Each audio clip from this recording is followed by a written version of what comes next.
Good morning, Nonprofit Divas. I Hope have giggling is encouraged because that's gonna happen. That's Oh, yeah. language uh, giggling over here. I giggle. I don't giggle. I just kind of go, oh fuck. Anyway, so all right, cool beans. All right, we'll get started then. Welcome to the Progress Portland podcast. I'm Kip Silverman. I'm Kat. Wow, I didn't even have to tease it out of you this time. And today we have Nonprofit Divas. See, I trip over everything. So really excited to talk to them with Liz Starke and Eboni Brown. And Liz is a returning friend of the pod. So we're really excited to have her here. Really enjoyed the conversation we had last time. And I think just to get started, since your organization is pretty new, can you tell us about what Nonprofit Divas is and what you're doing, what you're hoping to do? Yes, Nonprofit Divas is new, but our work is not. I have known Liz for the past 10 years now, and we have been doing the work that we finally put into a little bubble for the past 10 years together. I mean, we're the first call for other nonprofits when they're out of things or in need of things or need help navigating situations. They give us a call and we help them to the best of our abilities. And then people that, have been turned away by other services or are at their last final rope on preserving their life. They're honestly Mm. their people are reaching out to us to see what can we all do, or they're reaching out to us. So we wanted to expand those services that we already provide. We realize right now things seem so terrible, but I mean, the one thing about Portland that I will give Portland is the community aspect. People are willing to help. People are willing to donate wherever they can. We just had a pay what you can, buy what you want thrift sale. And we had people that came and got several bags of clothes, got bags of clothes for their kids. And they're like, all I have is $1 or all I have is this change. And that's what we're there for. They want to help. We didn't tell them couldn't take the stuff. We weren't saying we're going to charge you. It was just like, hey, I want to help. Thank you guys for helping me. And that's kind of what the spirit of Portland is actually about. Mm. And we're just trying to maximize that spirit as best we can. So we're trying to bring other nonprofits together. We're trading resources. We're not just, reliant on one stream of resources. We're all trying to make sure that everybody has a hub that we can come to and be like, hey, I got extra of this. You have extra of this. We're trading. People have a space to bring large scale donations, but we want to expand. We're doing catering services for nonprofits at low cost. We're doing event planning for nonprofits at low cost and small businesses so that they can take that money and better spend it on the people that they serve. And we can take those funds and help folks and make sure that they're okay and that they're set up in the ways that they need to be without going through any additional barriers, waiting on list. When they finally get to their name, they're already on the streets. We're trying to make sure that we're the first and last stop all around. Initial question I have, is it safe to assume that this venture came together because of all the other experiences you had with everything else that you've been doing all these past years, that you're seeing this deficit of support in the space to say everything is needed? So we're going to take this broad approach to help everyone with whatever they need based on our expertise. Yeah, I mean, that's kind of the joke, right? We call it Nonprofit Divas because it's actually a collaborative. Like, we are that hub for nonprofits, and we really want to get people out of this scarcity mentality. That is the number one issue that we see across the board with other agencies is people are in this scarcity mentality. It's not just the folks that we serve. And so what we see is a hoarding of resources. You get into this mode where it's like you have to take what you get when you get it. It's not always what the people you're serving need. And so we end up calling each other and sharing resources, but there's no actual network to do that. And it ends up just being people that you trust and and so that's how it kind of happened organically. And I know that Eb and I have both faced a lot of the same challenges as hyper femmes in this town, that people don't take us seriously because of the way that we look. And I think that Yeah. Even in feminist work in Portland, there is a great deal of patriarchy and kind of old tropes that are constantly in play. And so that's why we like to kind of push back on that. And, we're used to walking into a room and not being taken seriously and Yeah. actually being the one that is running shit. So, No, I echo that same thought. I mean, there have been many times when people have reached out to me via email or a phone call, and then I show up and they're like, I was looking for this person. I'm like, oh, yeah, that's me. Like, I am the expert in the room right now that you have asked to be here. But they also, use the way that we look against us at mhm. times and, try to exclude us from certain things because of that. And we wanted a place where it was like the way that you look does not have to dictate the way that you do the work. I've been doing this work since I was a child. Like to dress up, I like to have fun, and I like to be in the community, hanging out with people. I think I am more approachable in a dress than anything else. I get people that come up to me like, "Oh, I like your dress," and that usually starts the conversation.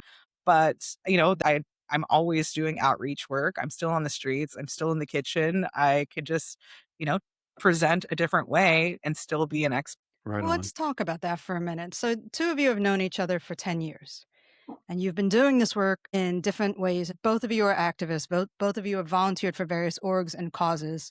But I think all three of us know what it feels like to walk into a room and not being taken seriously or to be judged immediately.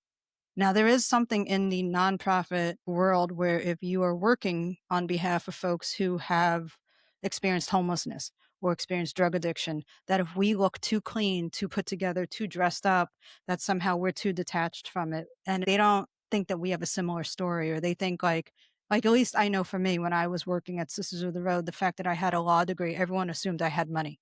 And it's interesting because if you poll across the United States, we know that homelessness is one of the number one issues that all Americans on both sides care about. And we know that it's something that most Americans are willing to invest in. Yet for some reason, we don't think that people in homeless services deserve to be paid. And it's really interesting because we live in a capitalist society. So why is it that if there is this industry that we all agree is extremely important to making our society function, that we don't believe that the people doing that work deserve to be paid? It's like if we want little girls to want to grow up and be social workers, then maybe we need to have social work in Antifa Barbie.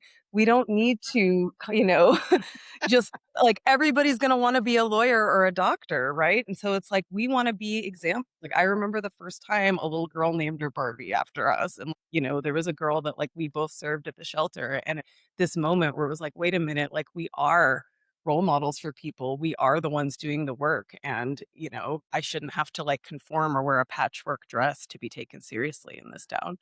And, I am a single mom. My daughter's now 18, raised her up. She has graduated. She is moving out. She's got a great job. And her friends are like, oh my gosh, you're doing such great things. Like, I'm so proud of you. Like, they want to come and help any way they can. And that's what it's all about. Like, I always say that everybody has their thing that they bring to the table. And we try to bring that out in folks because we know what it's like to just be like, oh, why don't you just go like stand and maybe do check in? And it's like, no, I like actually want to be involved. I want to help any way I can. So it's nice that we've given people that space, and we do see that there are some people that do see us in the light that we want to be presented in, but there's still a long road ahead of us, Mhm. especially in the fractions among social services amongst in this town. Yeah. I think, well, you brought up so many things I want to kind of talk about, like the scrapping for funds and recognition and focus from the city, county kind of organizations or even grants and stuff. Everybody's fighting for the same stuff to try to get funding, but also just having a basic level of respect when you walk into the room. As an outsider trying to help during winter storm, people like, who are you? I'm like a technologist, and they're like, well, what do you know? And just and and I'm middle-aged white dude. I'm like, come on, my privilege has to be worth something here, right? But I'm really curious about Ebony. You mentioned that you've been doing this work since you've been a kid. So I'd love to hear more about your evolution into all of this and continuing the work as an adult? Yeah, I mean, I grew up in Southern California. I grew up spending a lot of time with my grandmother, who wasn't really my grandmother, but she always was a neighbor to all, and she would make big meals every day, and people would just be coming in and out of the house all day long, picking up food. She would have me go pick fruit in the backyard, put a little basket out each day. And, sometimes people would just come up for a glass of water. Miss Rosalie, can I get a glass of water? And she was like, yes, of course. She always told me, like, she didn't, some of the people that came up there didn't even speak English. And she would just be like, these are your neighbors, no matter who they are. Like, if they're I coming up love and that. they're asking for something, you don't sit and eat in front of somebody who's hungry. And then I started volunteering with like a high school group when I was not in high school.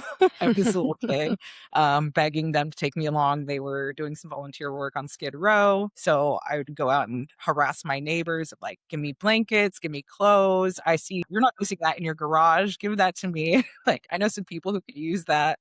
And I would take stuff down and get to talk with people. And I had a friend. Well, I mean, he said we weren't friends. And of course, now I realize that now, but there was only one unhoused person in my community. And who was like on the streets. And I remember I was a latchkey kid all the way, met in kindergarten. I would walk to my bus stop and he would be digging for cans and bottles. And I popped up one day and I was like, what are you doing? And he's like, get away from me. Well, like, do you want to walk with me to the donut shop? And he was like, no, I'm not coming with you to a donut shop. So then I started getting up early to go to the donut shop so that I could bring him a donut. And then one day I was with my family and I was like, oh my gosh, there's my friend, pull over, pull over. They're like, what is, and he was like, we're not friends. I told you, leave me alone. And I'm like, okay. But I mean, that was my life. I was riding bikes down by the riverbed, which, if you're from Southern California, is nowhere near a riverbed Right. at all. You Actual water, yeah. But, those are where like the hidden folks of society were, and I would be out there chit-chatting with them. And then I would just meet more people that were also doing the same work. I started hanging out with punks when I was like 12. And those were the people in my community that were doing the real work. And so, they would invite me to come with them. They would be, advocating for trans rights. They would be leading women in who were trying to get prenatal services or abortion services, handing out meals and doing cleanups. And so that was just always a part of my life. I don't know anything other than this. I've tried to do other things and failed miserably. And I moved out here 10 years ago. Before this, I was in Long Beach. I was running group homes for developmentally disabled youth who were wards of the state. And I've always had my kid in tow. I was, working at a women's shelter. I had my baby and a baby Bjorn. The ladies would pass her around. Like, this is very much a part of my life. When I moved out here, I moved right across the street from Rosehaven. I was like, oh, what are these people lining up for? And I don't other people at all. So I'm just like, hey, what's going on over here? Are they giving stuff away? And they're like, yeah. So then I'm like, okay. So I'm standing in line and then I come in, they're like, oh, do you need help? And I'm like, no, I thought there was a giveaway here. And they're like, oh no, that's David. We provide services. And I started volunteering the next week. And that was a week into me living in Portland. My daughter started volunteering. She was 8 years old at the time. She used to work in the shop, used to be the runner, started the shower program there. But then, I kind of figured it was time for to move on. My sister had passed away. It was a transition moment for me. And then I left and the pandemic hit. And then I was working teen parent social services for East Multnomah County. And then were going to furlough me. And so then I was like, okay, I need a job. So I started working nights at a shelter. Right at the beginning of COVID, I was working nights. So 2 days into that job, my job called me back and said, hey, you need you to come back because apparently people need social services in this time. I was working Monday through Thursday doing social services for them. And then Wednesday through Saturday, I was working nights at a shelter from 7 p.m. to 7 a.m. And Wow. then, I became the director of sheltering from there. And then In 2021, I had the opportunity to do my own thing. And the guys that I worked with are like, hey, trying to start a new nonprofit. I was like, I'm not working under anybody else's mission. If I move another job, I'm working under my mission. Like, Mhm. and so that's kind of that's how I started Greater Good, still at Greater Good, still running things. Yeah, I always just wanted I want things to be different. I still want things to be different. I don't think Greater Good is the perfect nonprofit. I think we pay very well. We're one of the highest paying frontline organizations in the country. It's really Um, important. and so we're trying to navigate these times, but I wanted to also have something where it could be a bit more radical. I could work with my friend who loves to do the same things that I love to do and, kind of push the limits and find a place where we could start off not being dependent on a certain type of funding, that we could create our own source of funding, that we could be sustainable, that we could set the rules, where there are no power structures, where we got to have the decision making in the work that we do, the people that we serve, the people that need services have the decision making in the work that we do. So that's kind of how I got from little Ebony. And I was tearing up during some of that. So, yeah, thank you for sharing that. Well, I And know for both of you at the places you've volunteered and places you've worked at, the idea was to try and recreate structure and reimagine how this nonprofit capitalist complex works. We'll call it capital because we operate under capitalism. We've all had to write grants. We've all had to fight for the same scraps, quote unquote fight. I mean, over the last couple of years, it was more like, can we share this? Can we figure this out? But as you know, there's always other orgs that will just snatch it from you and hug you and then stab you in the back. So, Yeah. you know, this, Kip, whatever. But it's just So like, many of the issues that we are seeing right now with this funding shortage, which let's just put quotes around that because there's plenty of money out there. Like, I think there's not a shortage. exactly that's the thing. Like, if everybody listening today leaves with one thing, it is that there are more than enough resources to go around for us to all live with dignity. And that's really what we're leaning into with this work, because what we're seeing is organizations are becoming more and more institutional, and shelters in particular are becoming more and more jail like, because they are worried that if they don't conform and become less radical, less kind, that they're going to lose the funding, right? There's a group of big boys, we'll call them, that get all the contracts and all the money because they stroke all the right egos. And that's what we're seeing. And that is what we so desperately are trying to fight, because if the programs are not led by the people that they are intended for, we're in a big problem. We're seeing for example, the Christmas parties that used to be fun and all of the community building activities that were such core parts of why people would come to access services being stripped away. We're seeing all of that stuff replaced with workforce development and, these same kind of like buzzwords over and over and over again. And for us, it's about dignity, like bottom line. None of us want to be defined by our worst experiences. We've all been through things, and none of us want to be defined by that. So why is it that we've decided that people going through a hard time deserve a certain level of care, or they deserve less? Like, if you're going through a hard time, you deserve the very best. And so that's really what we want to lead into. Like, we want to be able to do parties and have fun and do the things that make us feel human, have karaoke days and stuff like that. And that is what it's impossible to get funding for right now. So we should also mention, like, we're doing this as volunteers. Like, she has a full-time job and is running full-time and a part-time job now. And I have this full-time startup job that we are doing, but we're doing this as volunteers. I think like a big issue also is that because we are in such a time and space, I mean, I feel like it's been from like 2020 to now, I've seen this huge shift of like, when it was 2020, I was in so many mutual aid groups. I was working 2 jobs. I was on the ground. I was, seeing everybody come together. And then everybody kind of got a leg up and got a little bit of backing. And then it started to kind of be like mine, mine, mine, mine, mine. I don't care if I have to screw you over. I will.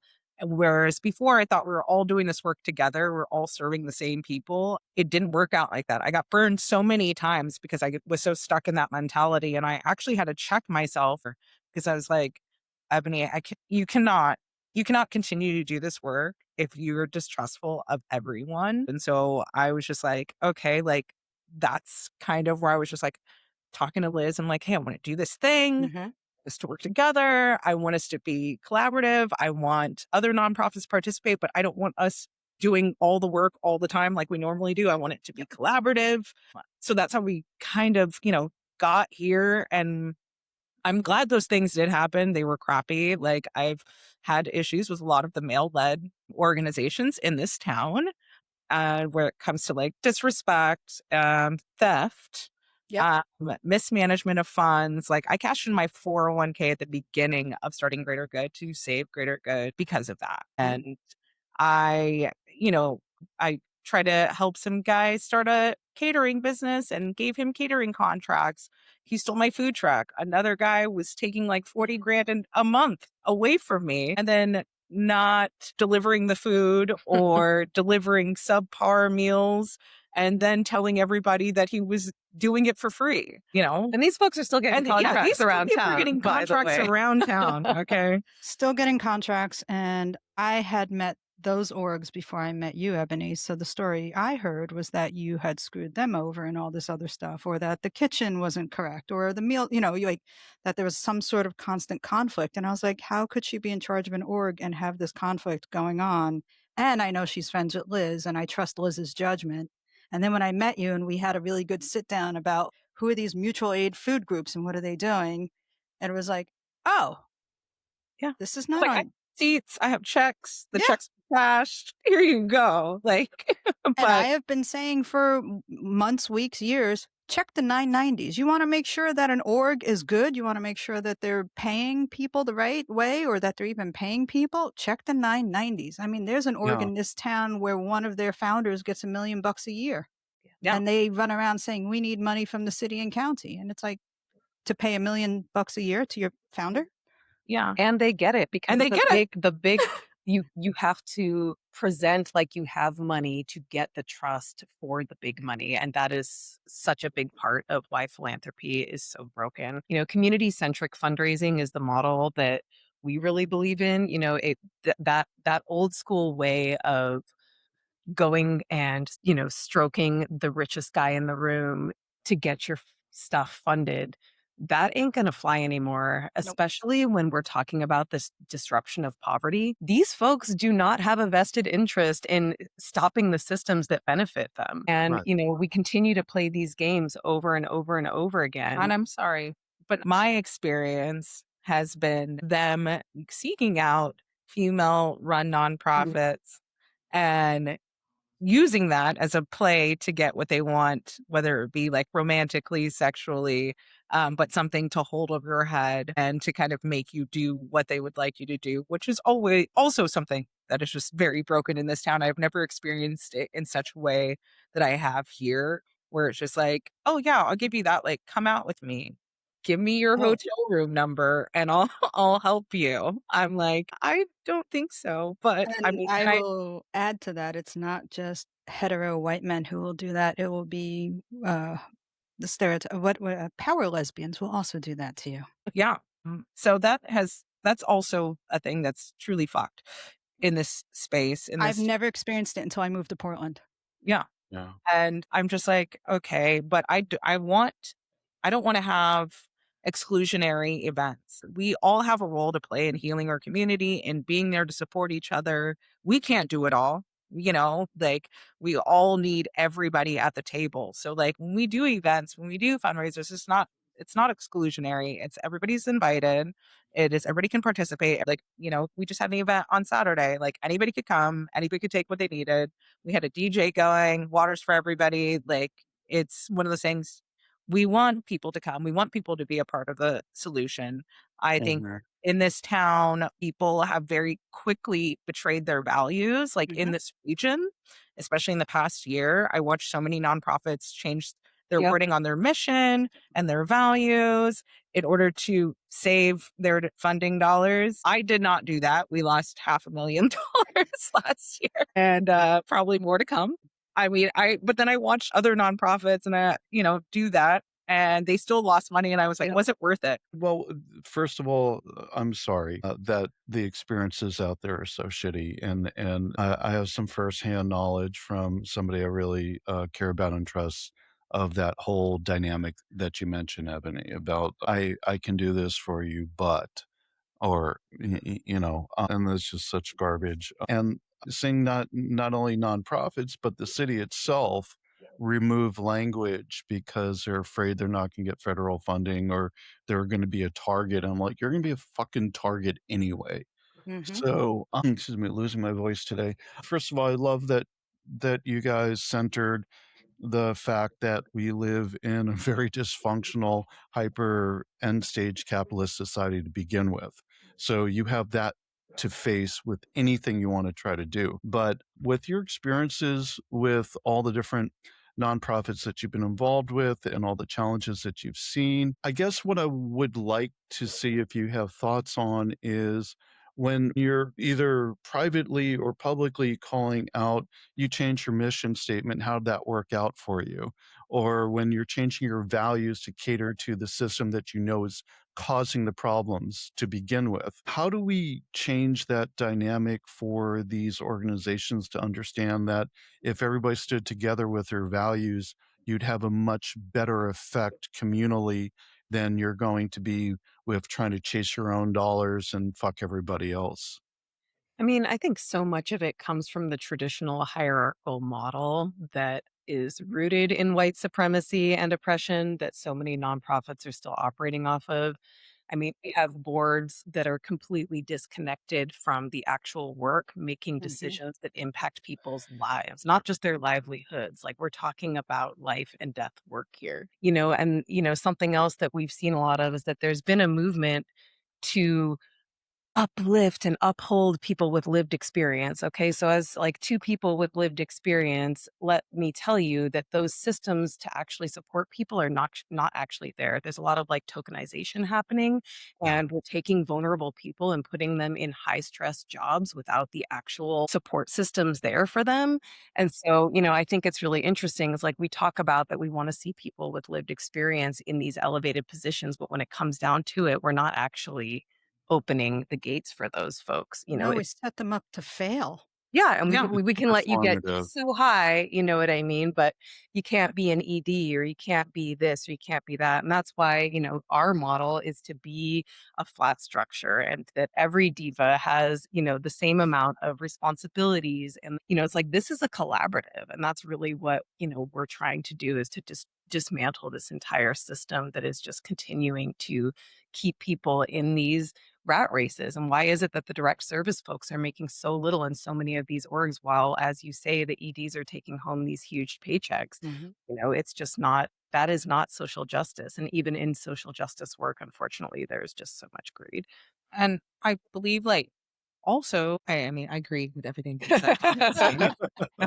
But I think by showing people this is how it can be done, and this is what I've been doing for years. Like, I was the co-chair of the Tri-County Planning Body for years, and we were having these conversations like, these are the things that need to be changed in social services and supportive housing services, and things need to change. And there was just like this big conversation of, okay, we got to get somebody to come in and give us a presentation on how things could look. And then we got to get another person to come in and, give us an idea of another model. And I was like, okay, well, like, why don't I just apply all these great things right now to the work that I'm doing, And so I was like, okay, yeah, but nobody's making less than 30, it's like 34.69 an hour at my organization's like, and yes, we're going to pay for medical benefits. Yep. And yes, like if you have lived experience, I mean, there were folks that we were working with Street Roots when they were doing their intern program.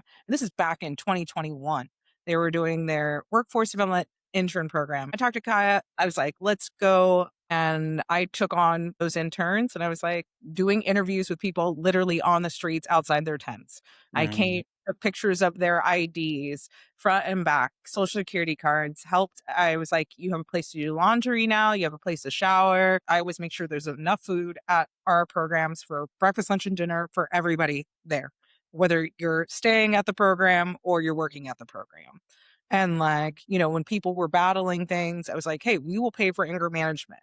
We will pay for you to take this training.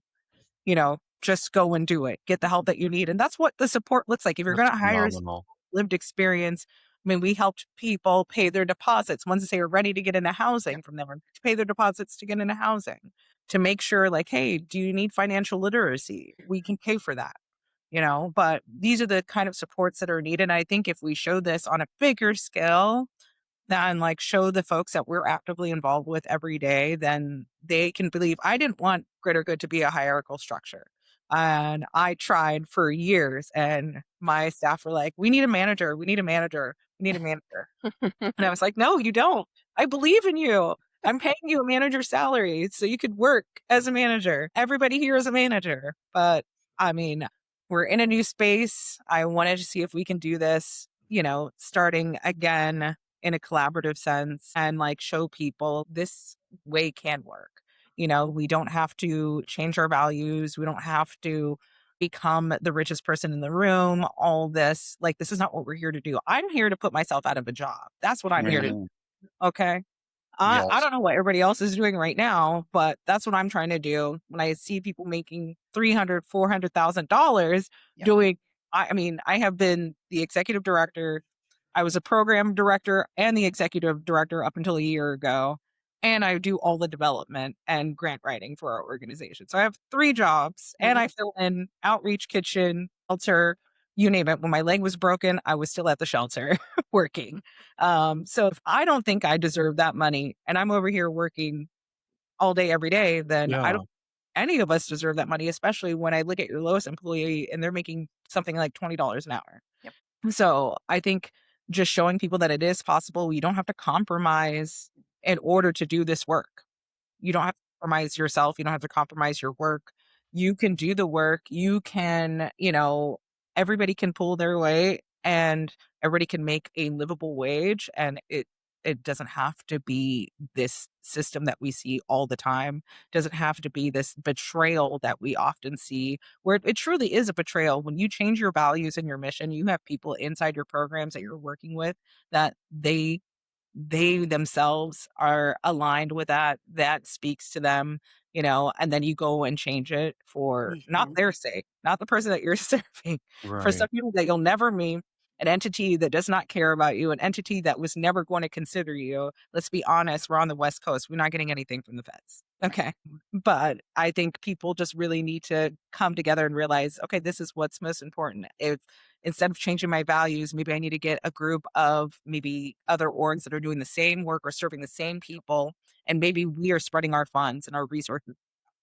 Well, and there's so much waste too. I think that that's a big part of why we are doing this work as nonprofit divas, because orgs get into this scarcity mentality. They start hoarding resources, particularly when it comes to in-kind donations. Let's just talk about clothing for 1 second, because that is the number one waste item across the globe. That is what is choking out our landfills across the globe, because most textiles are made from plastics these days, so they don't actually break down when they go to the landfill. So it's a huge issue. And more clothing is being produced every day. People buy stuff with the, oh, I'll donate it. They buy something from Shein, they wash it once, the buttons fall out, they donate it. Orgs are constantly sending clothing overseas and nobody's talking about it. But then we get this idea where it's like volunteers or people can't like have stuff. And it's like, when you donate something, don't you want to see that make somebody happy and see somebody wearing that? Like, there is so much clothing waste happening. And so get that, once again, getting away from that scarcity mentality. Like, if you come to our house, everybody is leaving with a great fit and holding their head up high, because we all deserve that. And so it's like, instead of this idea that we should be lowering the quality of life for people, we should be uplifting it for everybody. Like, everybody deserves a living wage. Everybody deserves to eat good food. Everybody deserves to go to parties sometimes and wear a sequin dress if you want to. And I think that that's really like what's important for us. Like, all of that stuff that is getting trimmed away, all of these austerity measures right now, that's what's killing people. And the oldest trick in the book, folks, it's divide and conquer, right? Like, that is what they are doing with the funding. They're trying to have us turn against each other and fight over scraps. And we're sitting here like, there's more than enough. Like, We can come see on it all over. the time. I'm like, with this warehouse, we got this warehouse in January. It's 5,000 square feet, and Wow. we're able to bring large amounts of donations in. Other orgs are able to come in. Shout out to Apple at Outside In. Let me tell you that. Okay. That's my man. All right. I'd rather die for that man. But he will come by, pick up donations for his programs, but then he comes by with donations and drops off. Yep. And that's how it is with the orgs that are already kind of engaged with us, and they're bringing by things, they're picking up things Same that with the we office need. space too. It's Yeah. like so many orgs are spending money on office space when it's like we have this space, like Yeah. come by and use it, you know? Same with like the event production stuff. That's something that we thought about a lot. It's like every single organization is throwing a gala and doing a fundraiser, and they're all spending money on that. It's like we could have the supplies and all use it because nobody can throw their gala on the same day. We're all looking at each other's calendars. So it's like, wait a minute, we could just have those supplies and all share it. And then we don't need to be throwing money into this vat anymore. And we could take those funds that we're raising and actually throw events for the people, not just donor facing events. So much of what we're doing is trying to reduce waste, but also build community. Like I always say, there's more than enough resources to go around. We just have to talk to each other. But Well, there's no yeah. for that. So No. people call us. No, let's talk about that for a minute. You all know I was an executive director for 2 years at an organization as well. And there was pressure like, what are we going to do for fundraising? There was a part of me that's like, we'll just keep it simple. Maybe we'll have a block party. Maybe we'll team up with a couple of other orgs and do something else. But galas and all this other shit, it was like, well, we could hire this consulting company that is not a nonprofit, but they do all the nonprofits. So we can hire this law firm who does all these things for nonprofit orgs around the town. And they kind of have the monopoly on it. And then you realize the prices are slightly outrageous. They're just giving us templates. They're giving us mediocre work. It's bare minimum. It's like your bare minimum boyfriend who buys you fucking flowers on Valentine's Day. And it's like, thanks, asshole. And it's like, you know what? I could Google this shit and do the same thing. And we've all talked about this in different capacity about like, we're being played to a certain degree. So when you were both telling me about this nonprofit divas that was going to come off the ground and everything you wanted to fill, every missing link, every hole, every exploited part that we've all felt to give it a different sense of community, like you're doing it, which is amazing. So then my question is, what hurdles are you facing as you're trying to get folks who at one point or another may have been friends, partners, collaborators, capitulated, let's say last year to stuff or over the years, to either talk to you, or if they're reaching out to you, maybe you tell them, I'm sorry, I have a boundary, and the answer is no. I mean, one, I'm a petty bitch. Petty LaBelle. Okay. Same.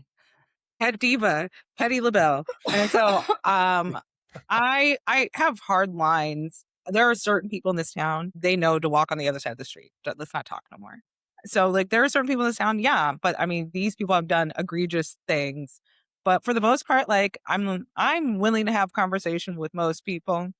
But I would say I've got probably like 10 people in this town that if they're calling my phone, I'm like, who gave you this number? Who gave you this number? But I went through that last week actually with somebody.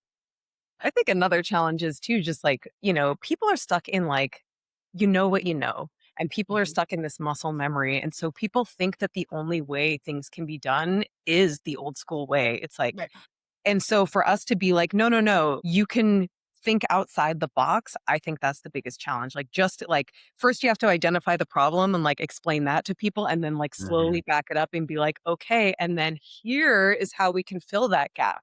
But we've kind of been running in being like, okay, so here's the gap we're filling. People are like, whoa, what are you talking about? But also, Yeah. I mean, I think it's important for people to understand too, the money that they're spending on these consultants, things like this, that money is not staying in the community, boo.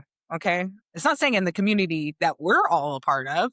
That money is going to communities that don't need us or staying in bank accounts. And so I really want to stress to people, like, don't you want to keep the money inside the community to the people that we're serving so that there is now an additional resource on the table? And also, we're providing it to you at a better price because we want you to be serving more people. We want you, the people that you serve, more. It's one of those things that we talk about leveraging our relationships, and like people call us for a reason. Minus Nonprofit Divas, it's like the phone. I mean, we're sitting right here. I have both my phones and they've been going off. We're both like, they've been going off this whole time.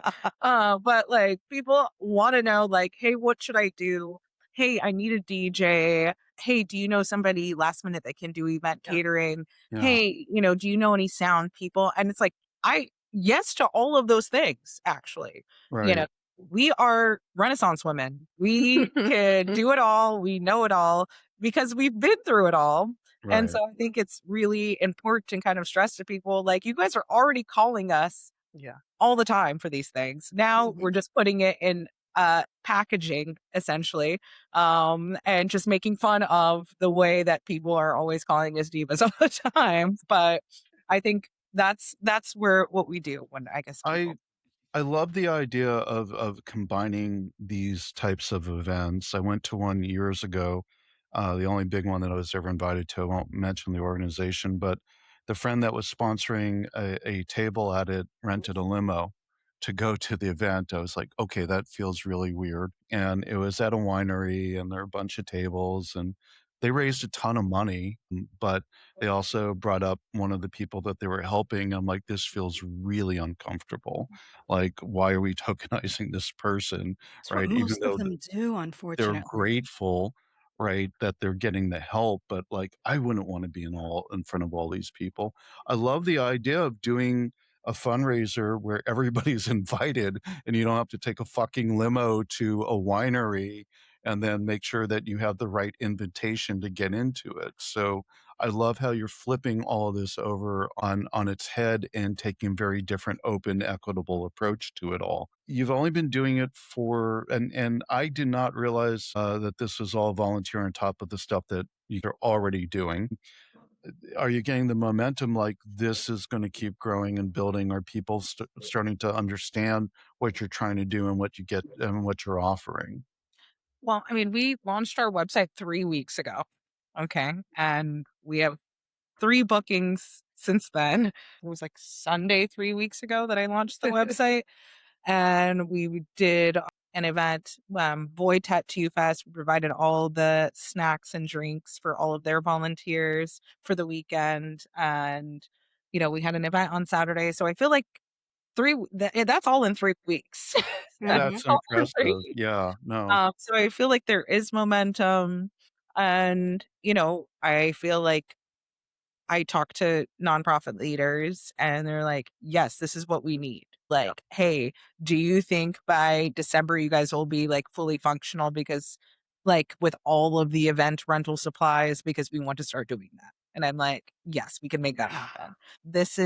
It is building, it has built up. It has come to this moment where, like, yes, we are getting booked. We are, being consulted, and we're able to provide services to our community. Yeah, We do need phenomenal. more people to follow us, though. It's Nonprofit Divas on Instagram. And TikTok. We're gonna make sure that we have everything in the show notes, and, we'll help, pump all that up, so we'll get all the details from you guys several times. You can talk about it now too, but yeah, Well, we'll I help mean, that's I mean, we for I mean, what we again, joke about our 19 listeners, so we'll boost it. We'll boost it. I mean, and TikTok, I think in the past 2 weeks, we've posted a couple videos, and I mean, we already have, I don't know, like 100 followers, and Mhm. that thing on Instagram, we have uh been on there for a few weeks and about the same. So it's it's happening. I mean, I feel like we've both are taking from our learned experiences at previous roles and trying to see how we can do this better, how we can get the word out, how we can make sure the word is accessible. That's Mhm. what no interest on being on TikTok or Instagram, but I know a lot of people are, and I want to make sure that everybody can participate. And then we run into people that we know all the time on the street. So if I made sure I had flyers in my car so that I could give to them. But yeah, I think we're just trying to be more accessible than maybe the orgs that we're at before were ever, and trying to make it to where everybody does truly feel invited and has that like special invitation, like, yes, please come. And yeah, as when it comes to the, donation storage and logistics, people are basically like knocking our doors down. I mean, that has Mhm. been an issue for nonprofits for such a long time because Sure. you have to take what you get when you get it. You don't always have the space for it. And then you end up sitting on stuff that you don't need and you don't have room for stuff you want. And then you end up just dumping stuff. Like so many nonprofits are just taking stuff to Goodwill. You think that you're donating things that are going to people in need, and they are oftentimes either getting shipped overseas or getting taken to Goodwill just to make more room on the loading dock, similar to things that, some of the big corporations are doing. And so that's really what we're trying to intercept. It's like, okay, we want to have a centralized warehouse where nonprofits can come and shop. They can take what they need, leave what they need. And we've already seen just so much. We had Rahab Sisters come by yesterday and leave with 6 carloads of supplies, Wow. for their programs. It's been really awesome to see because like she said, it's something that we were just kind of been doing, and then it's like, okay, well, actually, we're doing this thing. We should just Yeah. call it something. Like I had multiple storage spaces, and we were just like, oh yeah, meet us here, meet us there. Yeah, we'll give you some donations here. We'll give you donations here. Yeah, we can take that. Meet me at this warehouse, this random place. Yeah, we're gonna be at Lloyd Center storing stuff for come meet us there. And so then it kind of, that was where the donation piece picked up. And then the rest of the stuff, everybody was just calling for anyway. Like, oh, can you help me with this? Can you help me with this? We have this event going on. Hey, I know you have a kitchen. Can we do this? And Yeah. it's kind of took off. That's super fascinating to me, and I want to talk to you guys after we're done with this about some things that I've been working on for a while. When I briefly worked in City Hall, I think I mentioned the weather emergency that they had in 2017, big snowstorm, ice storm, and I was I was involved. my personal cell phone number, Yeah, yeah, their website during that ice storm. That was yeah. insane. Yeah, as The the people were emergency calling her. contact line for services. So bonkers. But I remember those coordination calls at like 6:30 in the morning. And it was kind of like who has what and what does people need? I English fine. What do people need? And I was like, wait a second, we're doing this verbally in the middle of an ice storm. How is there not already a system in place for people to figure out who has what and how to get it to the people that are in need.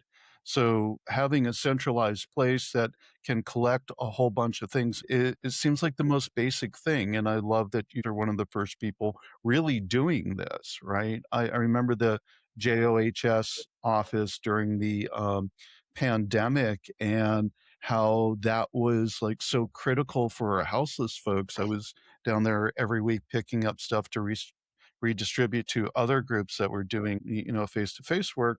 And then after a little bit of infighting and other stuff, it just gone. And I'm Mhm. like, how can you do that? It was so critical.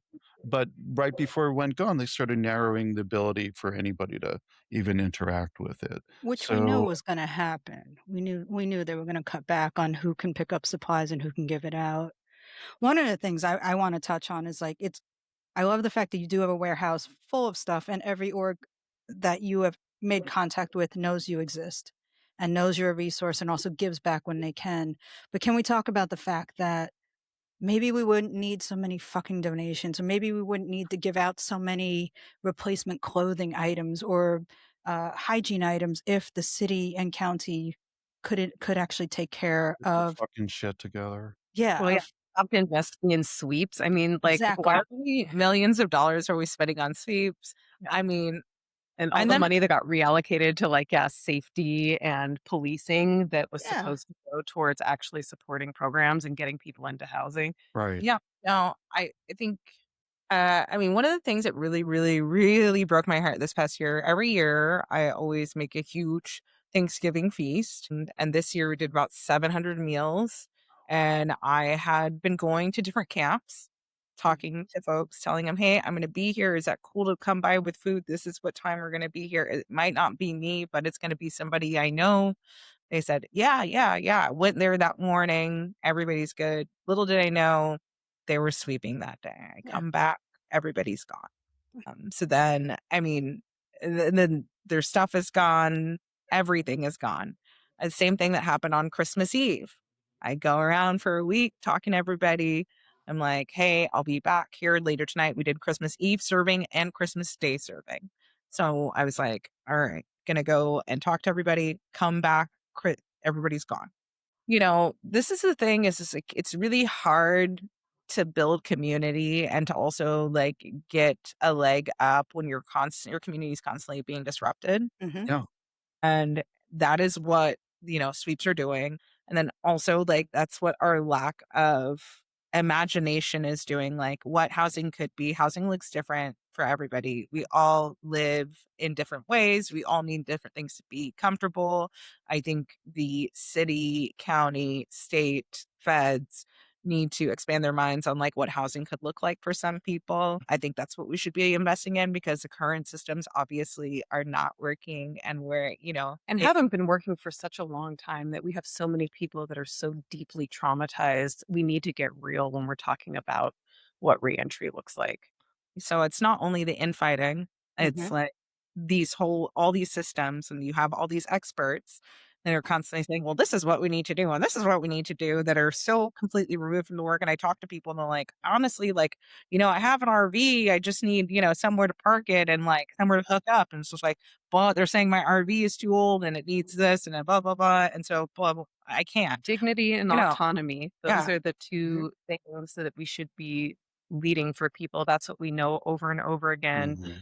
is what people need, to have the stability to take care of themselves. Like that is what we need, and the Finding Home report talked about that as well. It's like we know most people are ready and want to move into housing. They just can't afford it. They can't afford it and they can't afford the supports that they need. Like, I know plenty of people who enter onto the streets that are 100% sober and in order to survive have to start using. Yep. Yep. We all know that. Like you're taking something to stay up to protect yourself, then you're taking something once you find a safe space to bring yourself down, and it is a vicious freaking Yeah. cycle. And they get exploited with that. Those independent journalists that run around, let's name them who they are, Kevin Dahlgren and Tara Fowle, they Yeah. give money to folks, interview them, and they give them the money so they can continue to buy the drugs. They don't give them enough money to buy food. They Yep. give them $5 because $5 will get you a fentanyl 5. Yeah. But that's the problem is like, I think there are too many people that are controlling the purse strings that have too much distance between what's going on out here. And the People storytelling. actively on the streets, Yeah. friends that like I've had to bring back to life with 3 Mhm. doses of Narcan, friends that I have to go looking for and check in on, friends that, we Yep. see all the time suffering on the streets and we want to help. There are just not enough services and supports to help.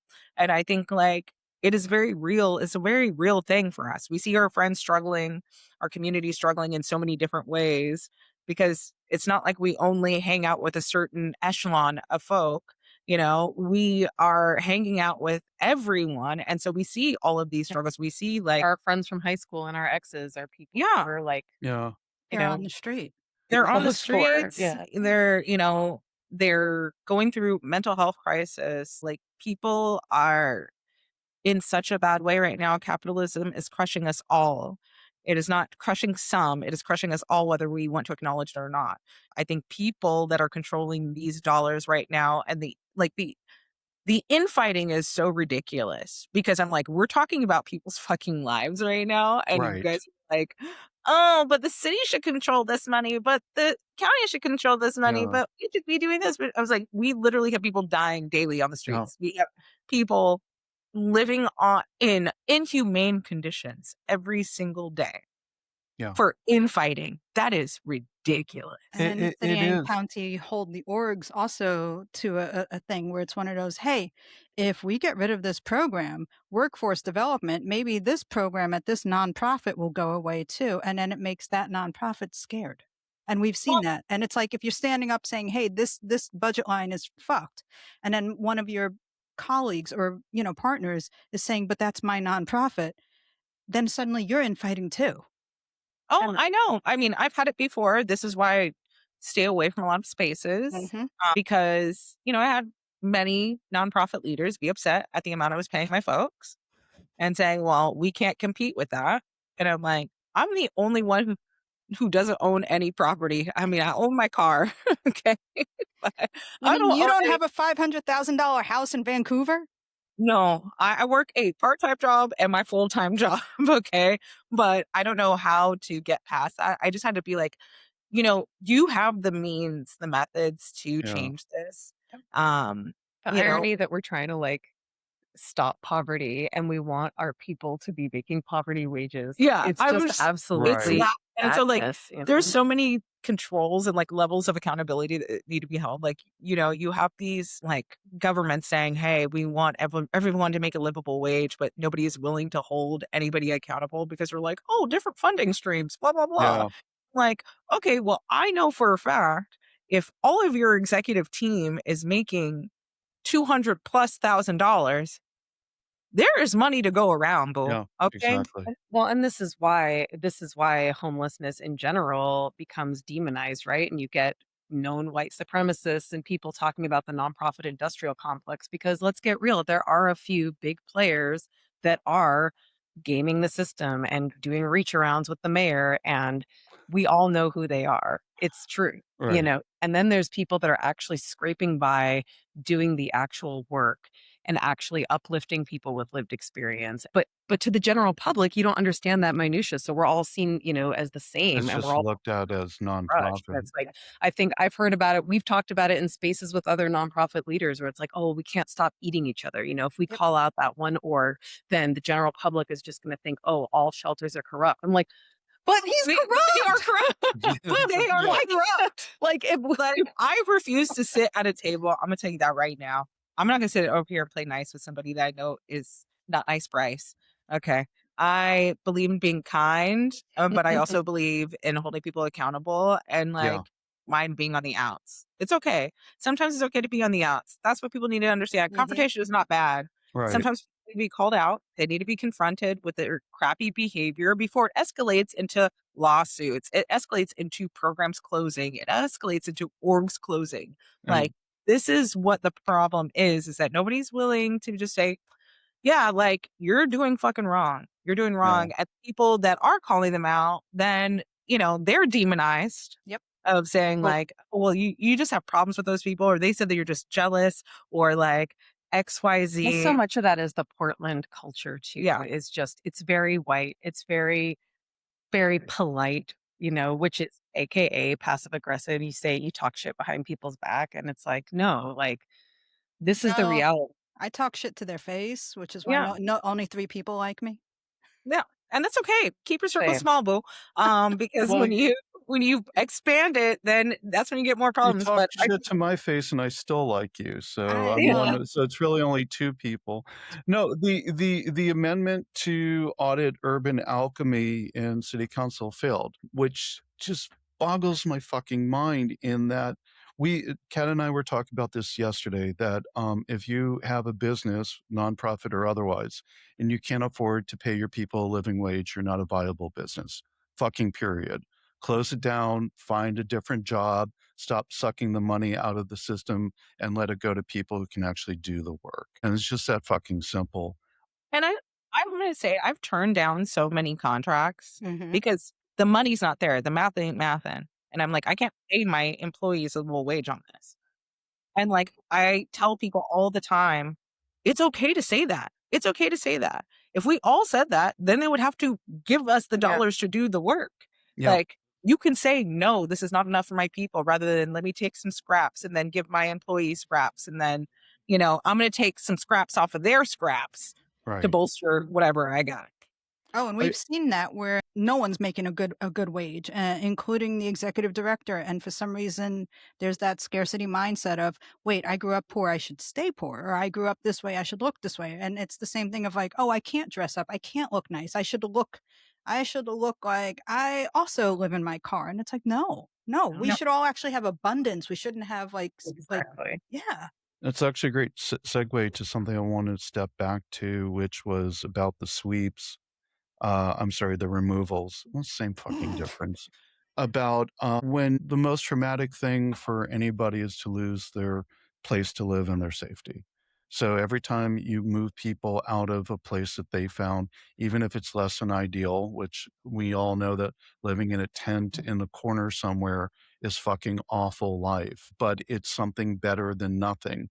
And you lose all your belongings, you spiral further.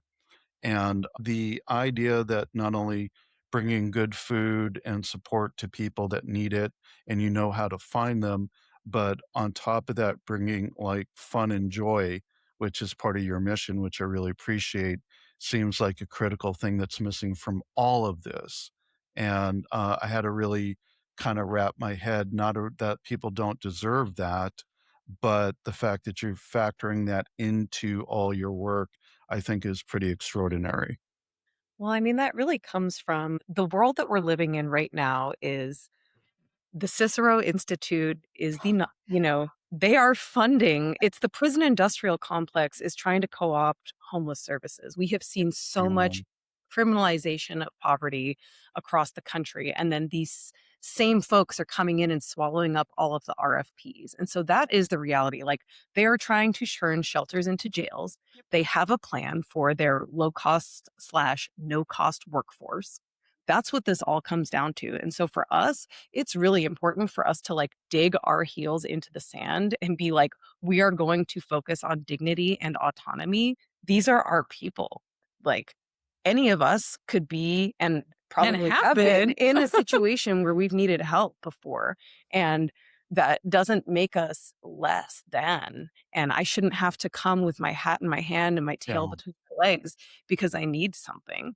And I think that that's what's like so important to us. It's like if we can't celebrate and have joy and friendships and all of these things, then like what is life even about? There is an intentional movement to dehumanize people and to fraction us and make us alone. I mean, the disassociation that we experience with some of our most traumatized friends, it is it's heartbreaking, like one of my best friends that I went to high school with in Arizona is on the streets here now. And I was talking with him the other day where he's like, I'm so lonely, Liz. Like I'm out here by myself all the time, but he's around people all the time. Mhm. And he's created all of these characters in his head that he talks to keep him company because he's so lonely. Ostracized. And this is his father was one of the best cardiologists in the country. We went to a high school with very well off people.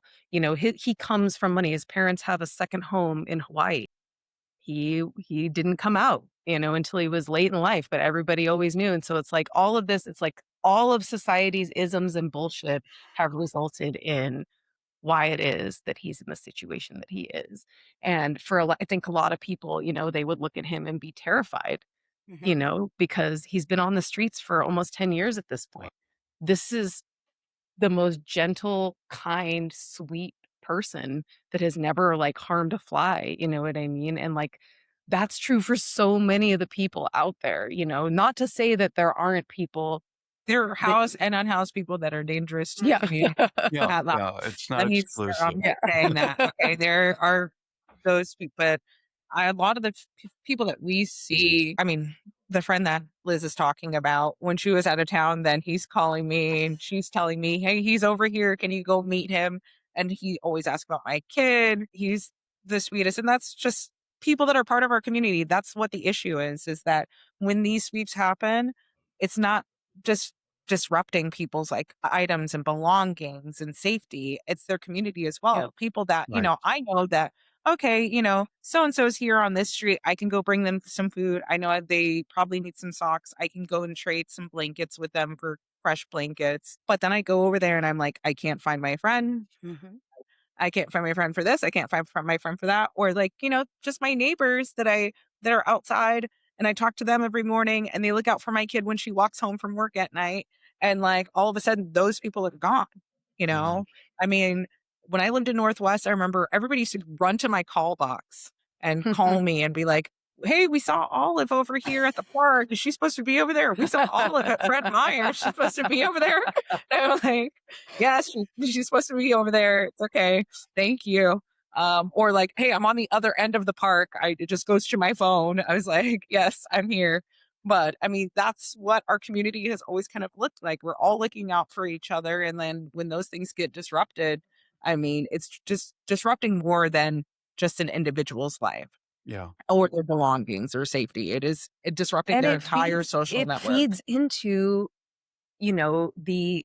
the opposition, like all the things that the neighborhood associations and the haves are upset with the Mhm. haves about. it is all escalated by the sweeps. It's all done by Yeah, intention. And it makes it all worse. I understand that there's a multi-million dollar, billion-dollar media campaign to keep people in the dark, but I also don't understand how so many people buy the bullshit because it's so clear to us. You Yeah. know what I mean? Like, this is divide and conquer. Like, every time you want to get people upset, you want to get people completely having mental health crises in front of the street so that you can then demonize them and justify taking their funding or taking more away from them. This is how you do it, and it's like, you want to see people thrive, be kind to them. It's Yeah. really, really simple. I mean, I get people all the time and tell me, like, when I say, "Hi, how's it going?" Or, I'm grabbing something inside. Do you want something? They're like, "Oh, thank you." Like, nobody's talked to me in days. Yeah. And I'm like, and they'll sometimes be like, "Oh, I'm good. Thank you." Like, but thank you for talking to me. Yep. And I'm like, I had a that's, lady say to me once where she's like, I am constantly on display and invisible at the same time. Like, people cross the street to avoid making eye contact with me, but everybody sees me. And I've never forgot that. And I've been in those situations. I think that that's another thing for me where it's like, I realize that I have a great deal of privilege, in that, like, I'm able to be in certain rooms with certain people and that they perceive me in a certain way. And I love having that mic drop moment and being like, well, actually, I ran away from home when I was 14 and lived on the streets and, all of that, you know. And I love that. And I love, like, having that moment with people that I'm working with too, where it's like they see me a certain way and then it's like, oh no, actually, like, girl, I've been there, and then it's like, oh, wait a minute. Like, you've been there and, like, now you, like, are, like, kind of got it together and are, like, functioning, like, okay, you know what I mean? Like, I can do it too. And I think that that is, like, so important for both of us to be able to just let people know, like, you are not defined by your worst experiences and you too will get through this. I think that we have both experienced so much bullshit, because, oh, it's like if you look and act a certain way, you're perceived as a bimbo or ratchet or whatever. And it's like, no, actually, we work really, really hard. Like, we work really, really hard and we deserve to be ourselves. And you deserve to be yourself too. And, like, I'm just tired of putting on airs with people. We've lost too many people, yeah. especially since the pandemic, to like I've realized just how short and precious life is. And I don't want to be looking back and being like regretting that. I wasn't advocating enough, or Yeah. I wasn't creating different pathways for people. I don't know. I echo the same sentiment that Liz says, and we've all been in our certain spaces, and I think we've worked out a lot of spaces that we just were not aligned with, and And we we were thought we were there because we really love the work, and at the same time, we were being oppressed. And we tried to conform. Like, Yeah. both of us were so much more toned down and trying to play the game when we met each other, and it didn't matter. Like, we tried to play the game and we were still not taken seriously because we were women and we I were was being perceived written to up be all the younger. time. And the sexualization of my Black body. I remember my coworker and I were wearing the same thing for a week. They wore it. I wore it one day. I got written up. The white body did not get written up. They said that that is not allowed. It is against the rules. And I was just like, but this is the kind of systems I was going through and facing, like going into my workplace every single day. Every workplace is like, oh, no, you shouldn't be wearing that. Oh, you shouldn't look like that. Like, don't talk and laugh. You can't hang out with volunteers, but everybody else can. Tokenized, minoritized, put on But display, and when it's time for events, we need you to come to the right. front of the, okay. But This is where Portland fucks up what community actually means. yeah. Yep. Yeah. And I think for us too, like, we both had amazing divas in our lives that we lost, Ebony's sister and my mom. And they were both women that held their heads up fucking high. They absolutely loved fashion. And it's funny because I feel like we both were kind of trying to conform and doing our own things and kind of almost like rebelling against those, like, matronly figures in our lives. And then when we lost them, it was like, Fuck it. oh yeah, like, Fuck it. we are going to, like, I'm going live balls to the wall right now. like, get me that sequin outfit out, get me that big hair, everything in leopard mama's print, coming. please. Yes. That's phenomenal. Thank you so much. Is there anything we missed that you want to talk about that we haven't touched on? Or is I there think anyone you want to should- curse out that you have not been able to Yeah, because not of your Not prior enough jobs. T We for should do cat another, yet. like, where we say the mission and stuff, like, in a, like, quick and punchy way, I mean, because we we do a talked a lot, lot and it's about your values it's and so long. intentions, but we haven't talked about the actual mission.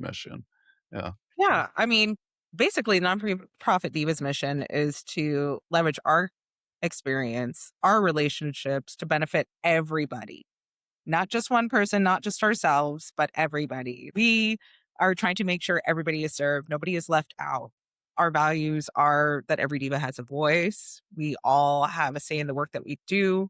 We are all here to work with each other, and that we're not here to be exclusionary. We're Right. not here to make you wait in line. We're not here to other you. We are here to just bring all of us together, and we'll take masculine divas too, our gender neutral divas.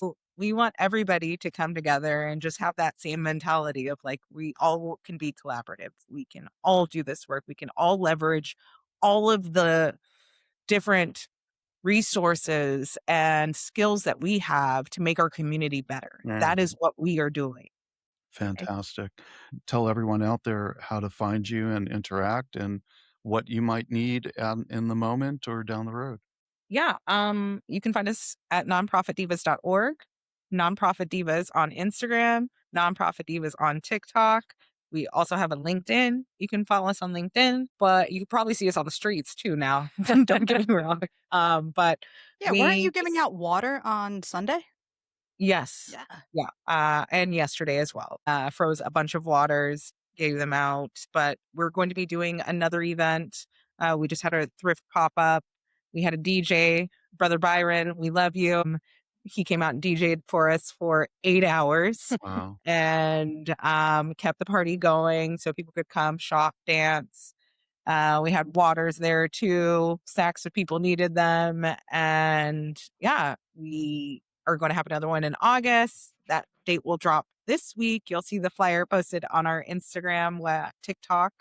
And we're always collecting supplies. So if you have something, we genuinely and generally know who needs it and what it is. Right now, we always need food service supplies. That is a big thing on the list for so many nonprofits. Clothing, there's more than enough clothing in the world to go around, but if you don't know where to bring it, we can definitely get it to the right place. But, always survival gear, especially because right now, so many nonprofits are under threat of losing their contracts if they collect tents Right. or tarps or sleeping bags or advertise that they're going to do And that. we And so that is something that we can do because yeah. we are not dependent on that. And that's the reality. Like we need to keep people alive. So that is something that we always need as well. And then, of course, we always need financial support. As we said, we are doing this as volunteers. We are making it happen, but we do need to pay for the warehouse. And we would love to eventually be able to expand our programs. And we want to buy things like restaurant supplies and glassware and linens and all of that. And those things are going to cost money. So we're, going to be writing grants and all of that. But if you want to make a donation at nonprofitdivas.org, we also are on Cash App. Hygiene supplies, also a big win. Mm. We give out hygiene supplies. We're giving out laundry supplies, dishwashing supplies, household items. We're doing food boxes, food backpack programs for kids, snacks for affinity groups. We're doing sports equipment for a sun program, open gym play this summer. So we are everywhere. We're going to be doing taking all back to school supplies all summer long. We want to make sure that we're giving slots to every school so schools know who's most in need. Those families in need, they don't have to come pick it up from us. They can go get it directly from their schools. I know that's a big thing for families is like, oh, yes, my kid needs this. I don't have transportation. Right. Me, my children, or, even if it's too hot, then those things are right there. Nobody needs to sign up on a list. The schools can just delegate those things and give them directly to their student. But yeah, we just need people too. We just need people to be divas with us. That's and yeah, I want people to just be more involved in their communities and understand that, hyper individualism is a very real thing that's going on right now and siloing a lot of individuals and people are feeling like there's so much shit going on in the world and feel so helpless and hopeless and we're here to bring some of that back into your life if we can. I would say volunteering with us is always an experience. There will be music. There will be a lot of laughter, many a bruises probably from bumping into things with us. But we always have a good time, even in our darkest days. We're still trying to have a fine art of cracking up. The darker the situation is, more cackling is involved. And sometimes, that's just how you get. You gotta. Yeah. Mm-hmm. Thank you so much. I really appreciated this conversation. Thank you guys for having us on. We appreciate Absolutely. this. This is Very my first cool. time being on a podcast. Really? Really? All right. Well, we'll definitely have you back too. I want to leave us on this. I want to read this quote for you guys. I've been reading all about like divas and like the history of the word because it comes from like the Latin root for like, divine or whatever. And so once a way of describing a woman's otherworldly talent, the label has increasingly been applied to subdue them. It's been used many, many times to undermine successful women, reinforcing stereotypes, diminishing achievements, and suggesting they're difficult or temperamental. Yeah. What is diva behavior? Maybe it's actually just standing up for yourself as a response to the challenges faced by females in industries that are male-dominated and absolutely rife with gender inequality. Asserting your power, demanding fair treatment, navigating those pressures and scrutiny, isn't that diva behavior? I might make that a clip. That's going to be a clip. Yeah. Well, then we better say that I found that on BBC, and that was an article about Mariah Carey. When she sent me this, I was like, From Mariah Carey to Madonna, why divas deserve to be difficult? Because we're the best. yes. Divas get it done now. Name a diva and say she didn't get it done now. I mean, Beyonce said diva is a female version of a hustler. And like I said, we're hustling for our community over here. Okay. So, all right, guys. Well, I have to go to the bathroom. Yeah, So I same. Appreciate you both so much. So thank you. likewise. Bye, guys. Bye. Progress Portland is also on Facebook and Instagram, and we have event listings and updates on our website, progressportland.org. There's a content form on our website if you'd like to help out or have questions or comments. Our theme music is by the Portland band Helvetia.